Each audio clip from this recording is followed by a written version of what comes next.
So ground turkey tacos is a staple around here just because ground turkey or turkey in general, poultry goes with any phase, which I will be talking about. But this is a good brand. It's lower in fat. As you can see, 2 grams of fat for 4 ounces of this. So it is lean, because lean meat is also on every phase. So this is what I'm using. And I also use broth, not water, to actually cook it, because some people complain about the taste of the ground turkey and how it doesn't taste good, or it's not like ground beef. But you just gotta make it your own. And when you use the bone broth and cook it instead of water, it gives it a great flavor. So I'm going to put this ground turkey in here and let it simmer. So I'm just mashing it up so it has like that ground look when I'm putting it in the tacos. I have not put any seasoning in it yet. I'm just mashing it up in the broth. Mashing this up in the broth so it has that ground look when we put it on our tacos. I do that early on because you see it's cooking up. So you see the broth pretty much blends in with the meat real well. So it's going to be looking real good in a minute, y'all. I'm going to show you the seasoning next. So as I said, people complain about seasoning of the ground turkey. It doesn't taste good. But I add this along with taco seasoning to give it more flavor. As you can see, I use unsalted chicken broth because that way it won't be too salty. You see I put a little seasonings on there before I even put taco seasoning while the meat is cooking up.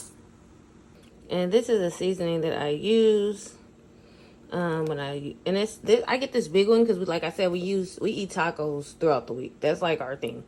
So whether it be shrimp tacos, fish tacos, ground turkey tacos, whatever.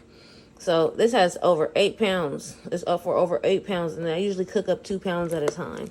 So just pretty much add in for taste once it starts cooking up. I added mine now because I already know how much I add. But like I said, you can add it in once the meat is like fully cooked.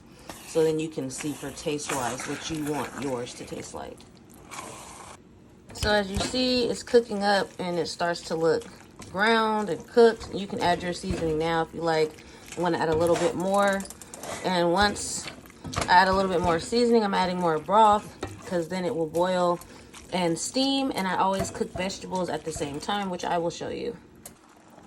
So I've added the additional seasoning. I'm adding the additional chicken broth.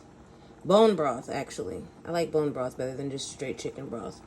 And I'm going to mix this up, and I'm going to add vegetables on the top of my steamer.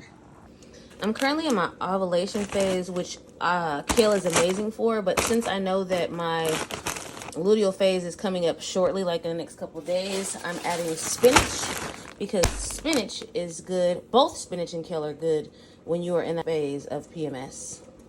So as you see, I have this boiling up. I'm putting this on top, and now I'm adding my veggies. So this is the kale that has been added. And like I said, it's going to give it a good flavor on top because I have it all over this. But this is the kale. Now I'm going to add the spinach. So now I've added the spinach, and I'm going to let it cook down before I begin to season it. So I'm going to leave this on for about a good 5 to 7 minutes, and then I'll stir it up and add some seasoning. So now that this is cooked some, I will go ahead and season it because I'll be able to stir it up some. So I love this seasoning because it has like garlic flakes, pepper flakes, pink Himalayan salt. It really works well with everything. Once you season it, you can just begin to stir it up. Like I said, the vegetables at the bottom are cooking, so you just want to make sure the vegetables in the top get kind of rotated so that it can all cook. So I took that off to check on the ground turkey. We're going to stir that up. Make sure it's not sticking to the bottom, making sure everything is good, which it is. And we'll put the vegetables back on top.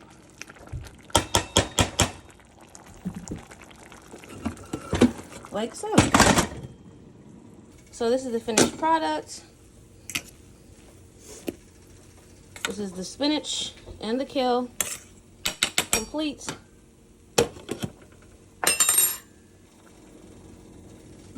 Ground turkey complete. Now let's make some tacos. So we got guacamole, salsa, a little cheese, a little sour cream. Kids love it. It's healthy, and there you go. Refrigerated fermented foods are great for hormonal health and great for all of your cycles. So I get it from the fridge. These are the kind I get. Put it on tacos, put it on burgers, put it on eggs, put it on your food, ladies. It's helpful. The reason is because, look, natural, live and natural probiotics to support your gut health.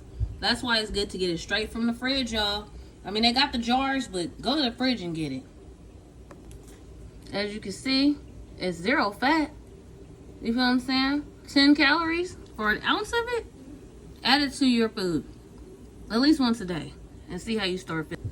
Your health, your gut health, your overall health is going to improve. Your women's health, your hormones is going to improve. Promise you. And you see, I put kimchi on this one, sauerkraut on this one, and we about to take it down.